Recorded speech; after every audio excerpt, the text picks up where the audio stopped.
Au nom d'Allah, le tout clément, le tout miséricordieux. Ta, Sin, Mim. Ce sont là les versets d'un livre explicite. Peut-être vas-tu te tourmenter pour eux à en mourir, parce qu'ils ne sont pas croyants. Si nous le voulions, nous ferions descendre sur eux du ciel un prodige, devant lequel leur cou demeurerait courbé. Il n'est aucun nouveau rappel, leur parvenant du tout clément, dont ils ne se détournent indifférents. Ils ont déjà osé tout démentir, alors il leur parviendra bientôt des nouvelles de ce qu'ils tournaient en dérision. N'ont-ils pas vu la terre et combien d'espèces généreuses et de toutes les variétés nous y avons fait pousser? Il y a certes là un signe, mais la plupart d'entre eux ne sont pas croyants. Ton Seigneur est lui le Tout-Puissant, le Tout Miséricordieux. Évoque, lorsque ton Seigneur appela Moïse, va trouver le peuple injuste, le peuple de Pharaon. N'entendent-ils donc pas me craindre? Il dit, Seigneur, j'ai peur qu'il ne me traite de menteur, que je n'en ai la poitrine serrée et que ma langue ne puisse se délier. Veuille envoyer avec moi Aaron. Il me reproche déjà un crime. Je crains donc qu'il ne me mette à mort. Que non, dit le Seigneur. Partez tous deux munis de nos signes. Nous sommes avec vous et nous écoutons. Présentez-vous à Pharaon et dites-lui, nous sommes les envoyés du Seigneur de l'univers, venus te demander d'envoyer avec nous les enfants d'Israël. Ne t'avons-nous pas élevé parmi nous, dit Pharaon, quand tu étais enfant? N'as-tu pas passé parmi nous plusieurs années de ta vie? Puis, ingrat comme tu l'étais, tu commis le forfait que tu sais. Quand je l'ai commis, fit Moïse, j'étais alors parmi les égarés. Je vous ai donc fui par peur, puis mon Seigneur m'a fait don de la sagesse et m'a désigné au nombre des messagers. Serait-ce là une faveur que tu me rappelles quand tu as réduit en esclavage les enfants d'Israël? Pharaon demanda, et qu'est-ce que le Seigneur de l'univers? Le Seigneur des cieux, de la terre et ce qu'il y a entre eux, répondit Moïse, pour peu que vous en ayez la certitude. N'entendez-vous pas, dit Pharaon à ceux qui l'entouraient. Moïse ajouta, c'est votre Seigneur et le Seigneur de vos premiers ancêtres. Ce messager qui vous est envoyé, fit Pharaon, est vraiment possédé. C'est, poursuivit Moïse, le Seigneur du levant, du couchant et de ce qu'il y a entre les deux. Si seulement vous entendiez raison. Si tu prends une autre divinité que moi, dit Pharaon, je te ferai mettre en prison. Même si je t'apportais une preuve évidente, demanda Moïse. Apporte-la donc, si tu dis vrai, fit Pharaon. Il jeta son bâton, que voilà transformé en véritable serpent. Il retira de sa tunique sa main, qui parut d'une éclatante blancheur aux yeux de l'assistance. À l'assemblée des notables qui l'entouraient, Pharaon dit alors, « C'est un magicien à la vaste connaissance. Il veut, par ses tours de magie, vous faire sortir de votre terre. Que conseillez-vous? Fais-le attendre avec son frère, et dépêche de par les cités des hommes chargés de rassembler, afin qu'ils te ramènent des magiciens à la vaste connaissance. » Les magiciens furent rassemblés pour le jour convenu de la rencontre. Il fut demandé aux gens, « Allez-vous donc vous rassembler? Nous suivrions ainsi les magiciens s'ils s'en sortaient vainqueurs. » Arrivés, les magiciens dirent à Pharaon, « Aurons-nous une récompense si nous sortons vainqueurs? » Oui, dit Pharaon, et vous ferez certainement partie des privilégiés. Moïse leur dit, « Jetez ce que vous avez à jeter. » Ils jetèrent leurs cordes et leurs bâtons et dirent, « Par la puissance de Pharaon, nous serons bien les vainqueurs. » Moïse jeta alors son bâton, qui aussitôt se mit à avaler leurs artifices. Et les magiciens, se jetant à terre prosternés, dirent, « Nous croyons au Seigneur de l'univers, au Seigneur de Moïse et d'Aaron. » Et Pharaon dit, « Osez-vous croire en lui avant que je ne vous le permette? La vérité est qu'il est votre chef, et c'est lui qui vous a initié à la magie. Vous allez bientôt savoir, je vous ferai couper les mains et les jambes opposées, puis vous ferez tous crucifier. » Ils dirent, « Il n'y a là aucun mal, puisque c'est vers notre Seigneur que nous ferons retour. Nous espérons que notre Seigneur nous pardonnera nos péchés, puisque nous avons été parmi les premiers croyants. » Nous révélâmes à Moïse, « Tu partiras pendant la nuit avec mes serviteurs, car vous serez poursuivis. » Pharaon dépêcha dans toutes les cités des hommes chargés de mobiliser, qui annoncèrent: « Ils constituent un groupuscule et sont peu nombreux, qui ont provoqué notre courroux. Nous demeurons tous, quant à nous, très vigilants. » Nous les ravîmes alors à leur jardin et à leurs sources, à leurs trésors et à leur splendide résidence. C'est ainsi qu'il en fut, et nous en fîmes hériter les enfants d'Israël. Au petit jour, ils se lancèrent à leur poursuite. Lorsque les deux groupes furent en vue, l'un face à l'autre, les compagnons de Moïse dirent: « Nous sommes bientôt rejoints. » « Certes non, dit Moïse, car mon Seigneur est avec moi, qui me guidera. » Nous révélâmes à Moïse: « Frappe la mer de ton bâton. » Et la mer se fendit en deux, formant de part et d'autre comme deux gigantesques pans de montagne. Nous y laissâmes s'en approcher les autres, et sauvâmes Moïse et tous ceux qui étaient avec lui. Puis nous y noyâmes le reste. Il y a là un signe, mais la plupart d'entre eux ne sont pas croyants. Ton Seigneur est, lui, le Tout-Puissant, le Tout-Miséricordieux. Raconte-leur aussi l'histoire d'Abraham. Lorsqu'il demanda à son père et à son peuple: « Qu'adorez-vous donc ?» « Nous adorons des idoles, répondirent-ils, et nous leur vouons un culte exclusif. »« Est-ce qu'elles vous entendent ?» leur demanda-t-il, « quand vous les invoquez. Peuvent-elles vous profiter? Peuvent-elles vous nuire? C'est que nous avons trouvé nos pères les adorant ainsi, dirent-ils. N'avez-vous donc pas vu, dit Abraham, ce que vous adorez, vous et vos premiers ancêtres? Eh bien, ce sont tous là pour moi des ennemis, excepté le Seigneur de l'univers, qui m'a créé et qui me conduit vers le droit chemin, et qui me nourrit et me donne à boire, qui, lorsque je tombe malade, me guérit.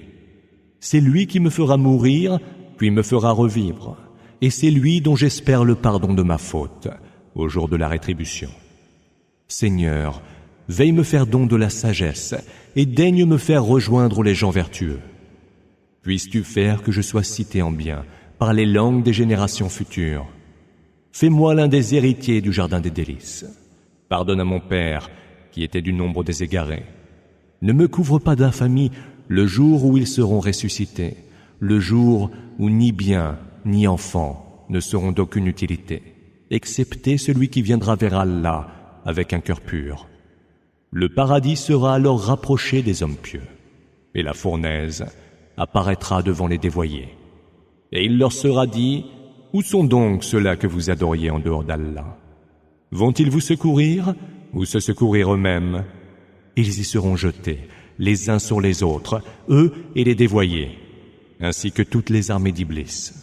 Et ils diront, s'y disputant: « Par Allah, nous étions vraiment en plein égarement, lorsque nous vous mettions sur un pied d'égalité avec le Seigneur de l'univers. Seuls des criminels nous ont ainsi égarés, et nous n'avons pas d'intercesseurs ni d'amis chaleureux. Si seulement une deuxième chance nous était donnée, nous serions alors du nombre des croyants. Il y a certes là un signe évident, mais la plupart d'entre eux ne sont pas croyants. Ton Seigneur est lui le Tout-Puissant, le Tout-Miséricordieux. » Le peuple de Noé traita aussi les messagers de menteurs, lorsque Noé, leur frère, leur demanda: « Ne craignez-vous donc pas Allah? Je suis envoyé vers vous en messager fiable. Craignez donc Allah, obéissez-moi. Je ne vous réclamerai pour cela aucune récompense, car ma récompense ne relève que du Seigneur de l'univers. Craignez donc Allah, obéissez-moi. Allons-nous croire en toi quand seul t'a suivi la ville populace? » Il répondit: « Que sais-je de ce qu'ils faisaient? Seul mon Seigneur peut dresser leur compte, si seulement vous pouviez le sentir. Et je ne m'en vais nullement chasser les croyants. Je ne suis là que pour avertir ouvertement. Si tu n'arrêtes pas, Noé, dirent-ils, tu seras certainement lapidé. » Noé dit: « Seigneur, mon peuple m'a traité de menteur. Décide donc entre eux et moi, sauve-moi ainsi que les croyants qui sont avec moi. » Nous le sauvâmes alors, ainsi que ceux qui étaient avec lui dans l'arche chargée. Puis nous noyâmes ceux qui restaient. Il y a certes là un signe, mais la plupart d'entre eux ne sont pas croyants. Ton Seigneur est lui le Tout-Puissant, Les Had aussi taxèrent de mensonges les envoyés. Lorsque leur frère Houd leur dit « Ne craignez-vous donc pas Allah? Je suis envoyé vers vous en messager fiable. Craignez donc Allah, obéissez-moi. Je ne vous réclame pour cela aucune récompense, car ma récompense ne relève que du Seigneur de l'univers. Allez-vous donc bâtir pour vous divertir sur chaque colline un monument? Continuerez-vous à ériger des forteresses comme pour y vivre éternellement? Et quand vous avez recours à la violence, le ferez-vous toujours en impitoyable despote? Craignez donc Allah, obéissez-moi. Craignez celui qui vous a dispensé tout ce que vous savez, qui vous a donné des bestiaux et des enfants, des jardins et des sources. Je crains pour vous le supplice d'un grand jour. Que tu nous exhortes ou non, lui répondirent-ils, cela nous est égal. Ce ne sont là que les traditions des peuples d'autrefois, mais nous ne serons nullement soumis au supplice. Ils l'accusèrent donc de mensonge, et nous les fîmes périr. Il y a certes là un signe évident, mais la plupart d'entre eux ne sont pas croyants. Ton Seigneur est lui le Tout-Puissant, le Tout-Miséricordieux. Les Thamoud aussi taxèrent de mensonges les envoyés. Lorsque leur frère Saleh leur dit « Ne craignez-vous donc pas Allah? Je suis envoyé vers vous en messager fiable. Craignez donc Allah, obéissez-moi. Je ne vous réclame pour cela aucune récompense, car ma récompense ne relève que du Seigneur de l'univers. Serez-vous donc traités tranquillement dans cette confortable situation qui est la vôtre, au milieu de jardins et de sources, de cultures et de palmiers de belles venues, aux fruits mûrs? Allez-vous continuer à tailler aussi adroitement vos maisons dans les montagnes? Craignez donc Allah, obéissez-moi. Et n'obéissez point aux ordres des transgresseurs, qui sèment la corruption sur terre et n'appellent pas à la réforme. Tu ne peux être que sous l'emprise d'un ensorcellement répété, lui dirent-ils. Tu n'es qu'un humain comme nous, ou alors, produis un prodige si tu dis vrai. Voici une chamelle, leur dit-il. Elle devra boire à certains jours, et vous devrez boire à d'autres. Ne lui faites aucun mal, ou vous subirez le supplice d'un grand jour. Ils l'abattirent, et furent le lendemain rongés par le remords. Le supplice les saisit. Il y a certes là un signe indéniable, mais la plupart d'entre eux ne sont pas croyants. Ton Seigneur est lui, le Tout-Puissant, le Tout-Miséricordieux. Le peuple de Lot aussi accusa de mensonges les envoyés, lorsque leur frère Lot leur dit « Ne craignez-vous donc pas Allah?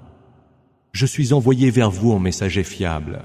Craignez donc Allah, obéissez-moi. Je ne vous réclame pour cela aucune récompense, car ma récompense ne relève que du Seigneur de l'univers.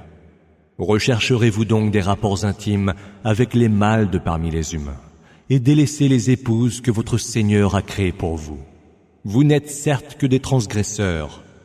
Si tu n'arrêtes pas, ô Lot, lui dirent-ils, tu seras banni.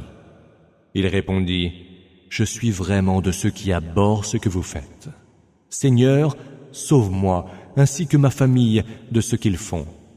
Nous le sauvâmes, ainsi que toute sa famille, hormis une vieille femme qui fut parmi les disparus. Puis nous anéantîmes les autres. Nous fîmes tomber sur eux une pluie de pierres, et quelle funeste pluie pour des gens pourtant prévenus. Il y a certes là un signe évident, mais la plupart d'entre eux ne sont pas croyants. Ton Seigneur est lui le Tout-Puissant, le Tout-Miséricordieux. Les gens d'Al-Haïka aussi taxèrent de mensonges les envoyés. Lorsque Shuaïb leur dit « Ne craignez-vous donc pas Allah, je suis envoyé vers vous en messager fiable. Craignez donc Allah, obéissez-moi. Je ne vous réclame pour cela aucune récompense, car ma récompense ne relève que du Seigneur de l'univers. Donnez pleine mesure et ne fraudez point pour faire perdre aux gens leurs droits. Pesez avec une balance exacte. Ne rognez pas les biens d'autrui et ne parcourez pas la terre en y semant la corruption. Craignez celui qui vous a créé, vous et les premières générations. Tu ne peux être que sous l'emprise d'un ensorcellement répété, lui dirent-ils. Mais tu n'es qu'un humain comme nous, et nous pensons vraiment que tu es un menteur. Fais donc tomber sur nous des pans du ciel, si tu dis vrai. Mon Seigneur, dit-il, en sait le mieux sur ce que vous faites. Ils le traitèrent de menteur, et le supplice du jour du nuage sombre les saisit. Ce fut le supplice d'un jour terrifiant. Il y a certes là un signe, mais la plupart d'entre eux ne sont pas croyants. Ton Seigneur est lui, le Tout-Puissant, le Tout-Miséricordieux. Ce livre est une révélation du Seigneur de l'univers, que l'Esprit fidèle est descendu confier à ton cœur, pour que tu sois de ceux qui avertissent, en une langue arabe limpide. Il était déjà annoncé dans les Écritures des peuples anciens. N'est-ce pas pour eux un signe que les savants, parmi les enfants d'Israël, en aient déjà eu connaissance? Si nous l'avions révélé à un homme de quelque peuple étranger, et que leur messager le leur eût récité, ils n'y auraient pas cru pour autant. C'est ainsi que nous avons introduit le scepticisme dans les cœurs des criminels. Ils n'y croiront donc pas avant de voir le supplice très douloureux, qui fondra sur eux soudainement et sans qu'ils en sentent l'arrivée. Ils diront, nous sera-t-il accordé un sursis? Veulent-ils donc hâter notre supplice? M'as-tu considéré que si nous les laissions jouir de leur vie pendant des années, et que par la suite leur parvienne ce qui leur était promis comme châtiment, leur jouissance passée leur servirait-elle à quelque chose? Nous n'avons détruit aucune cité qui n'ait déjà eu des avertisseurs pour leur rappeler nos preuves, et nous n'avons jamais été injustes. Ce ne sont point les démons qui sont descendus avec cette révélation. Il ne leur est pas donné de le faire, et ils en sont incapables. Ils sont tenus loin pour ne point pouvoir l'écouter. N'invoque donc pas une autre divinité avec Allah, ou tu seras parmi ceux qui seront soumis au supplice. Avertis les plus proches parmi les tiens. Abaisse ton aile pour ceux qui t'ont suivi parmi les croyants. S'ils te désobéissent, dis, je désavoue ce que vous faites. Confie-toi au Tout-Puissant, tout miséricordieux, qui te voit quand tu te lèves pour prier et te voit parmi ceux qui se prosternent. C'est lui qui entend tout et c'est lui l'omniscient. Vous apprendrai-je sur qui descendent les démons? Ils descendent sur tout calomniateur et dépravé. Ils tendent l'oreille, mais la plupart d'entre eux sont des menteurs. Quant aux poètes, seuls les suivent les dévoyés. Ne vois-tu pas qu'ils errent par tous les veaux et qu'ils disent ce qu'ils ne font point? Hormis ceux qui d'entre eux croient, accomplissent les bonnes œuvres, évoquent souvent le nom d'Allah et répondent aux attaques dont ils sont victimes. Les injustes verront bientôt le sort qui sera le leur.